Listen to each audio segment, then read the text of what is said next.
మనకు స్వాతంత్రం వచ్చి 75 సంవత్సరాలు అయింది. మనము పాకిస్తాన్ తోటి ఎప్పటికీ బాధలు పడుతూనే ఉన్నాం. ఉగ్రవాదులతో వాళ్ళు పోషిస్తూనే ఉన్నారు.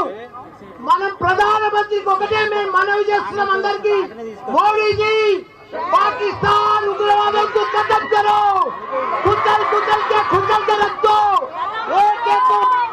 जिंदगी में फिर अपना भारत का तरफ नहीं देख रहा हो लोग।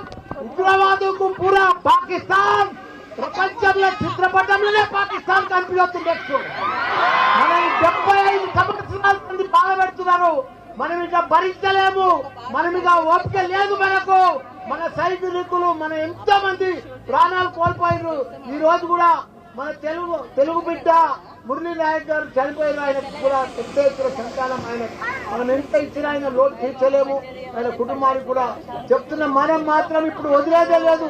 మన భారత సైనికులకు మొత్తం ధైర్యంగా మేము డాక్టర్లము, ఇంజనీర్లము, ప్రొఫెసర్లము, లీడర్లము, మా టీఆర్ఎస్ పార్టీ మొత్తం మీకు మద్దతు ఇస్తుంది.